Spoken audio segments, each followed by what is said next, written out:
யாருக்கு நம்ம கொண்டாடுறன்றத மனதில் வைக்கணும். மக்களால் நான், மக்களுக்காக நான் என்று வாழ்ந்த புரட்சி தலைவி அம்மா அவர்கள் மக்களுக்காகவே வாழ்ந்தார்கள். உங்கள் அனைவருக்கும் நன்றாக தெரியும். அவர்களுடைய ஆட்சியினுடைய சிறப்பு மக்களாகிய உங்கள் அனைவருக்கும் தெரியும். கண்ணியமிக்க காவல்துறையை மிடுக்கு நடை போட்டு நடத்தியவர் மாண்புமிகு புரட்சி தலைவி அம்மா அவர்கள். காவல்துறை என்றால் கண்ணியமிக்க காவல்துறை என்று சொல்லக்கூடிய அளவுக்கு காவல்துறையை வழிநடத்தி சென்றவர் மாண்புமிகு புரட்சி தலைவி அம்மா அவர்கள். அவர்கள் வழியில் வந்த எடப்பாடியார் அவர்கள், புரட்சி தமிழர் அவர்கள் கண்ணியமிக்க காவல்துறைக்கு உண்டான மதிப்பை கொடுத்து சுயமாக எந்த ஒரு செயலையும் சுயமாக எடுக்கக்கூடிய முடிவை காவல்துறை கையிலே கொடுத்தார்கள். இப்பொழுது அப்படி நடக்கின்றதா என்று நீங்கள் பாருங்கள். திராவிட முன்னேற்ற கழகம் நடத்தக்கூடிய கூட்டத்தில் மகளிர் காவல் சகோதரியை திமுகவை சேர்ந்த கயவர்கள் கையை பிடித்து இழுக்கிறார்கள். காவல்துறைக்கு காவல் இல்லாத ஆட்சி இந்த ஆட்சி. காவல்துறைக்கு காவல் இல்லாமல் நடக்கின்ற ஆட்சி தான் இந்த ஆட்சி. காக்கின்றதே காவல்துறை, அந்த காவல்துறைக்கே காவல் இல்லை. அப்ப எப்படி இந்த ஆட்சி நடக்கிறது என்பதை நீங்களே சீர்தூக்கி பாருங்கள். நான் மாமன்ற உறுப்பினராக இருக்கும் பொழுது இந்த பகுதியில் 117 சிமெண்ட் சாலைகள் நான் போட்டிருக்கிறேன். இந்த பகுதியில் இன்று எரிகின்ற இந்த எல்இடி விளக்கெல்லாம் பாத்தீங்கன்னா நான் மாமன்ற உறுப்பினராக இருந்த பொழுது இங்க போட்டது. இங்க இருக்கிற எல்லா வியாபாரிகளுக்கும் தெரியும். கொத்தவால் சாடி பகுதியில முழங்கால் வரைக்கும் சேர் இருக்கும். நான் மாமன்ற உறுப்பினராக இருந்த பொழுது இந்த கொத்தவால் சாடி பகுதியை அவ்வளவு சிமெண்ட் கான்கிரீட் சாலை சேறு சகதியமாக இருந்த சாலையை மாண்புமிகு புரட்சி தலைவி அம்மாவின் ஆசையோடு இந்த பகுதியில வியாபார ஸ்தலங்கள் இருக்கக்கூடிய பகுதியில கான்கிரீட் சாலைகள் அமைத்து கொடுத்தேன். எல்இடி விளக்குகள் அமைத்து கொடுத்தேன். ஏனென்றால் எங்களை வழிநடத்தி சென்ற தலைவி கண்ணியமிக்க மக்களால் மக்களுக்காக சேவை செய்கின்ற ஆட்சிதான் மக்களாட்சி. அந்த மக்களாட்சியை தந்தவர் தான் புரட்சி தலைவி அம்மா அவர்கள். இப்பொழுது நடக்கின்றது ஆட்சிதானா? நீங்களே ஒரு கணம் சிந்தித்து பாருங்கள். மாதம் வீட்டுக்கு ஒரு 5000 ரூபாய் கொடுத்தா சாதாரண குடும்பத்தில் இருக்கிறவங்க 5000 ரூபாய் வழி நடத்தின்னு போயிடுவாங்க. இன்னைக்கு பாத்தீங்கன்னா 25000 ரூபாய் உங்க கையில கொடுத்தா கூட அன்னைக்கு 5000 ரூபாய் குடும்பம் நடத்துங்க. நீங்க 25000 ரூபாய் கொடுத்தா கூட நடத்த முடியாது. அந்த அளவுக்கு விலைவாசி இருக்குது. தாய்மார்கள் நிறைய பேர் வந்திருக்கீங்க, உங்களுக்கு நன்றாக தெரியும். வாக்குச்சாவடிக்கு செல்லும் பொழுது யார் என்ன கொடுத்தாலும் வாங்கிக்கங்க. புதுசாலாம் கொடுப்பாங்க, எல்லாம் கொடுப்பாங்க. அதெல்லாம் உங்களுடைய வரி பணம். உங்களுக்கு எல்லாம் 1000 ரூபாய் கொடுக்குறேன்னு சொன்னாங்க, கொடுத்தாங்களா? கொடுத்தாங்களா? இவ்வளவு பேர் மகளிர் இருக்கிறீங்களா? இவ்வளவு கொடுத்தாங்களா? 1000 ரூபாய் 34 மாசம் ஆகுது. உங்க அக்கௌண்ட்ல 34,000 ரூபாய் வரணும். ஆனா வரல. எலெக்ஷன்ல ஓட்டுக்கு காசு கொடுத்தா தாராளமா வாங்கிக்கங்க. அது உங்க பணம். போட வேண்டியது அம்மாவுடைய ஆசி பெற்ற வேட்பாளர் யாரு, புரட்சி தமிழர் ஆசி பெற்ற வேட்பாளர் யாருன்னு உங்களுக்கு சொல்லுவாங்க. கட்சி அறிவிக்கும். அந்த சின்னத்துல நீங்க ரெட்டையில இல்ல ரெட்டையிலை சார்ந்த சின்னத்துல நீங்க காலையில நீங்க போனவனையும் நீங்க இஷ்ட கடவுளை வேண்டிக்கங்க. அம்மாவை நினைங்க, வேட்பாளரை நினைக்காதீங்க. அம்மா ஆட்சி காலத்துல எவ்வளவு சிறப்பான மக்களுக்கு சேவைகள் செய்தார்கள் என்பதை நினைவு கூறுங்க. அம்மா மக்களுக்காக வாழ்ந்த தலைவி. அம்மாக்கெல்லாம் குடும்பம் கிடையாது. இது வாரிசு இல்லாத கட்சி. யார் வேணா இன்னைக்கு இங்க இருக்கிறவங்க யார் வேணாலும் முதல்வர் சீட்டுக்கு வரல. அந்த மாதிரி கட்சி தான் அனைத்து இந்திய அண்ணா திராவிட முன்னேற்ற கழகம். இது அரசியல் வாரிசு கட்சி அல்ல. அரசியல் வாரிசு கட்சி அல்ல. யார் வேணா வரலாம். அதிமுக கொடி கட்டுற தொண்டை வந்து எந்த நேரத்திலே எந்த பதவியில வேணா வரலாம். நான் சாதாரண ஒரு வட்ட துணை செயலாளர், வட்ட செயலாளரான, பகுதி செயலாளரான, இன்னைக்கு நான் மாவட்ட துணை செயலாளர் இருக்கிறேன்னா கட்சி யாரும் ஒண்ணு எந்த இடத்துல எப்போ அதுதான் அனைத்து இந்திய அண்ணா திராவிட முன்னேற்ற கழகம். தாய்மார்களே, நீங்க ஒரு காலம் சிந்திங்க. இன்னைக்கு இருக்கிற விலைவாசி என்னன்றத சிந்திங்க. அம்மா வந்து சீரிய சிந்தனையில ஒவ்வொரு திட்டமும் பாத்தீங்கன்னா சிறப்பான திட்டங்கள் செஞ்சாங்க அம்மா. அதெல்லாம் வந்து நான் மாமன்ற உறுப்பினராக இருக்கும்போது ஒவ்வொரு கூட்டத்திலையும் மாமன்ற கூட்டத்திலையும் ஒவ்வொரு மகதரை நிறைவேற்றுவாங்க. அதெல்லாம் பாத்தீங்கன்னா அவ்வளவு அற்புதமான திட்டங்கள் ஒவ்வொன்றும். அம்மா உணவகம் இந்த 57வது வார்டுல 2 இடத்துல அம்மா உணவகம் திறந்தோம். ஒன்று டேவிட்சன் சீட்டு, ஒன்னு அண்ணா பிள்ளை தெரு. இந்த 2 உதாரணம் வந்து 200 வார்டுலயும் 400 திறந்தாங்க. இந்த 57 வார்டுல 2 திறந்தாங்க. ரெட்டல காமிக்கிற மாதிரி வெட்டின்ற மாதிரி 2 திறந்தாங்க. ஒன்னு டேவிட்சன் சீட்டு, ஒன்னு அண்ணா பிள்ளை சீட்டு. எங்களுடைய காலை டிஃபன் எங்கன்னு பாத்தீங்கன்னா ஒன்னு அண்ணா பிள்ளை தெரு இருக்கும், இல்லைன்னா டேவிட்சன் சீட்ல. காலையில ரவுண்ட்ஸுக்கு வருவோம். காலையில நாங்க போடுற பொங்கலை சாப்பிடுவோம், 2 இட்லியை சாப்பிடுவோம். அன்னைக்கு காலையில டிஃபன் முடிஞ்சிச்சு. 2 இட்லி எவ்வளோ? 2 ரூபாய். ஒரு பொங்கல் எவ்வளோ? 5 ரூபாய். 7 ரூபாய் இருந்தா நம்ம காலையில வேலை முடிஞ்சது. மத்தியானம் தக்காளி சாதம், சாம்பார் சாதம், கருவேப்பிலை சாதம் 5 ரூபாய். மத்தியானம் 2 சப்பாத்தி, தால் 3 ரூபாய். இது யாரு கொடுப்பாங்க? புரட்சி தலைவி அம்மா அவர்கள் ஆட்சியில கொடுக்கப்பட்டதுதான் அம்மா உணவகம். இன்னைக்கு அந்த அம்மா உணவகம் இருக்குதுங்களா? இன்னைக்கு அந்த அம்மா உணவகம் இருக்குதுங்களா? பொருளே கொடுக்கறது இல்லையா? ஏன்னா அது அம்மா திறந்து வச்சாங்க, மக்களுக்கு பயன்படுதுன்னு அது பார்க்கல. திறந்தது யாரு? அம்மா. அம்மான்னு திறந்தா அதை செய்யக்கூடாது. அவ்வளவு நீங்க வந்து சிந்தித்து பார்க்கணும். அம்மா அவனுக்கு காலையில ரிக்ஷா ஓட்டுவாங்க, காலையில அவனுக்கு மெரிச்சு ஓட்டின்னு போவான். 50 ரூபாய் கூலி போவான். 5 ரூபாய்க்கு 5 இட்லி நல்லா சாம்பார் ஊத்தி கசஞ்சு ஒரு அடி அடிச்சுட்டு நிம்மதியா ஒரு 2 ஹவர் ரெஸ்ட் எடுத்துட்டு போவான். எவ்வளவு? 5 ரூபாயில கதை முடிச்சிடுச்சு. இன்னைக்கு 5 ரூபாயில ஒரு கதையை சாப்பிட முடியுமா? இருக்குது அம்மா உணவகத்துல. நாங்க போய் கேட்டா என்ன சொன்னாங்க, எங்களுக்கு பொருளே கொடுக்கறது இல்லைங்க, நாங்க எப்படிங்க செய்யுது? கரெக்ட், அவங்க சொல்றது தப்பே கிடையாது. அவங்களுக்கு ப்ரொவிஷன் கொடுத்தா தானே, அவங்க மளிகை சாமான் கொடுத்தாதான் அவங்க செய்ய முடியும். எப்படி செய்யாம இருக்க முடியும்? கொடுத்தா செய்வாங்க. இருக்கிறத வச்சுட்டு போட்டோம் சார்.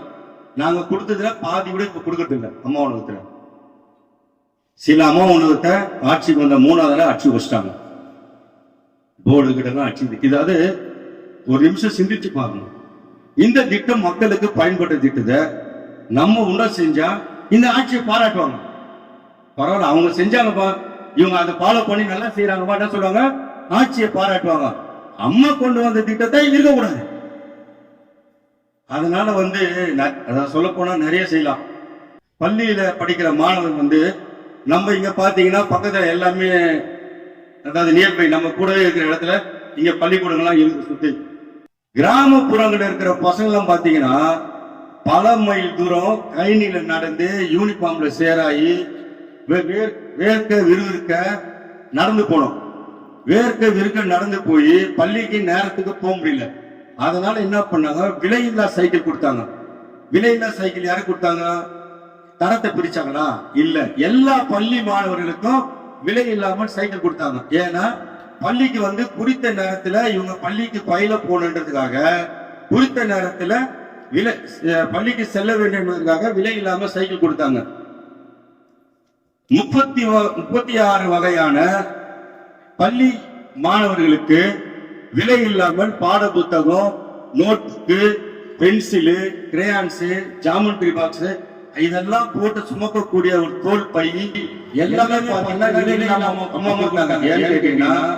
படிக்கிற பிள்ளைகளுக்கு எந்த குறையும் இருக்கக்கூடாது. வசதி படிச்ச பிள்ளைங்க தான் இதெல்லாம் பார்க்கணும். இல்ல, ஏழை பிள்ளைங்களுக்கு அதுக்கு கிடைக்க வேண்டும் என்பதற்காக பள்ளியில படிக்கிற மாணவர்களுக்கு அனைவருக்கும் 36 வகையான இலவச பொருட்களை இலவசம் வந்து அம்மா வாயில சொல்லக்கூடாது. விலை இல்லாம அம்மா கொடுத்தாங்க.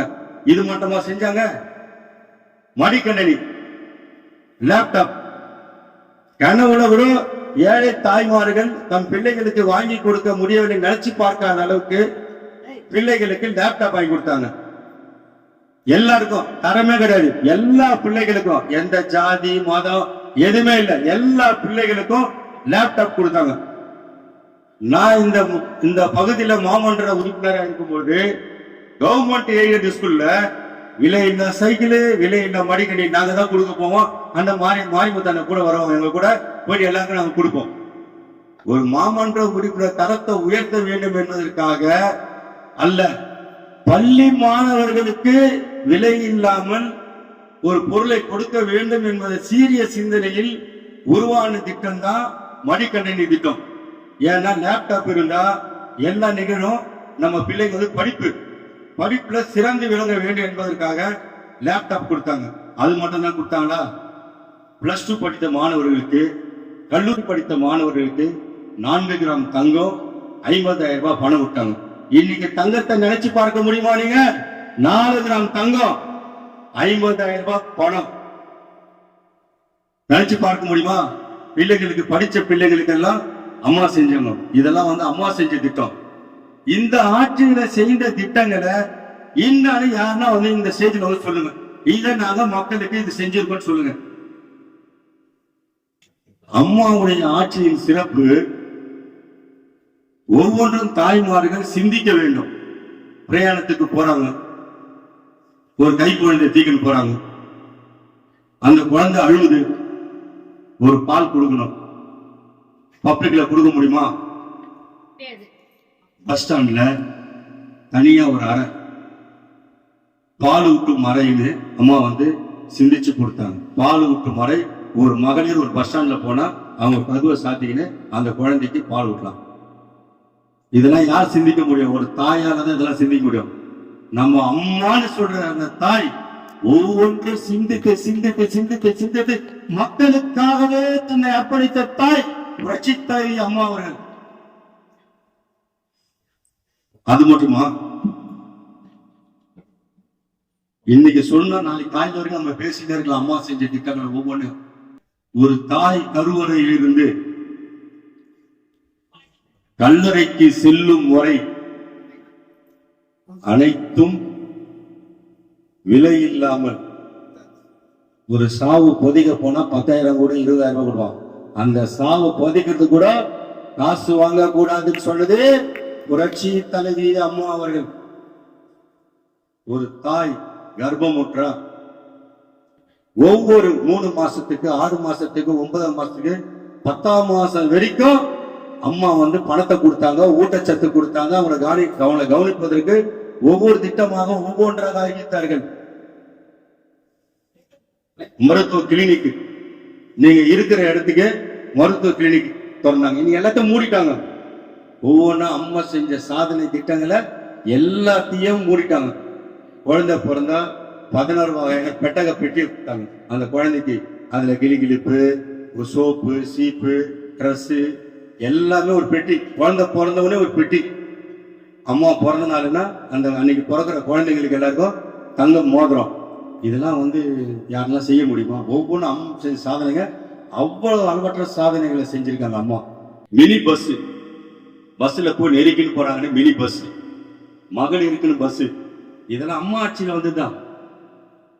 அம்மா ஆட்சியில வந்தது பாத்தீங்கன்னா மக்களுக்கு என்னென்ன தேவை என்பதை உணர்ந்து செய்தவர்கள் தான் புரட்சி தலைவி அம்மா அவர்கள். மக்களை பத்தி தான் சிந்தனை.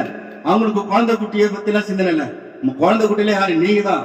தனக்கு ஓட்டு போட்ட தமிழகத்தை சேர்ந்த தமிழ்நாடு மக்கள் தான் அவருடைய குழந்தைங்க. அந்த குழந்தைங்களுக்கு என்னென்ன வேண்டும் என்பதை சிந்தித்து செய்தவர்கள் தான் புரட்சி தலைவி அம்மா அவர்கள். ஏன்னா அம்மா யாரை பார்த்து வாழ்ந்தாங்க? புரட்சி தலைவர் பாத்தீங்கன்னா மக்களுக்காகவே ஒவ்வொன்றும் சிந்தித்து சிந்தித்து சிந்தித்து செஞ்சவர் தான் புரட்சி தலைவர் எம்ஜிஆர் அவர்கள். அவர் வாழ்ந்த இடம் எங்க தெரியுங்களா? அவர் பிறந்தது வளர்ந்ததுன்னு எங்க வேணா இருக்கலாம். இதே என்எஸ்சி போஸ் சாலையில, வால்டாக்ஸ் அருகாமையில புரட்சி தலைவர் அவர்கள் வாழ்ந்தார். என்எஸ்சி போஸ் சாலையில, அந்த வால்டாக்ஸோட அருகாமையில் தான் புரட்சி தலைவர் அவர். நம்மளாம் கொடுத்து வைத்து. ஏன்னா புரட்சி தலைவர் வாழ்ந்த இடத்துல நம்ம வாழ்ந்து கொண்டிருப்பது பெரிய ஒரு பாக்கியம் தான். அதாவது நம்ம வடசென்னை தெற்கு மேற்கு மாவட்ட கழக அண்ணன் பாலகங்கா அவர்கள் அண்ணன் அவரோட நாங்கள் நெடுந்தூரம் பயணம் சொல்லும் போது பாத்தீங்கன்னா புரட்சி தலைவர் செய்த சாதனைகளும் புரட்சி தலைவர் நடந்த எல்லா விஷயத்தையும் எங்களோட பகிர்ந்து கொண்டு போவார். ஒவ்வொரு கூட்டத்துக்கும் ஒவ்வொரு நாங்க போகும்போது ஒவ்வொரு சொல்லுவாரு. அப்ப புரட்சி தலைவர் அவ்வளவு கஷ்டப்பட்டு அவங்க அம்மா சாப்பாடுக்கு கூட கஷ்டப்பட்டு வளர்ந்தாருன்னா அந்த கஷ்டம் படக்கூடாதுன்னா சத்துணவு திட்டம். சத்துணவு திட்டத்துல யார் அறிவிச்சது? புரட்சி தலைவர் எம்ஜிஆர் தான். புரட்சி தலைவர் தான் சத்துணவு திட்டத்தை அறிவிச்சார். அதுக்கு அதே போல அம்மா உணவகம், அம்மா ஒவ்வொன்றும் மக்களுக்கு தேவை என்பதை உணர்ந்து செய்தவர் தான் புரட்சி தலைவரும் புரட்சி தலைவி அம்மா அவர்களும். மக்களுக்காகவே வாழ்ந்த தலைவி, மக்களால் நான், மக்களுக்காக நான் என்று வாழ்ந்த தலைவி தான் புரட்சி தலைவி அம்மா அவர்கள். எனக்கு வாய்ப்பளித்து பகுதி கழகத்துக்கும் வடசென்னை தெற்கு மேற்கு மாவட்ட கழகம் அண்ணன் அவர்களுக்கும் என் மனமார்ந்த நன்றியை தெரிவித்துக் கொண்டு எனக்கு வாய்ப்பளித்தமைக்கு நன்றி கூறி விடைபெறுகின்றேன். நன்றி, வணக்கம்.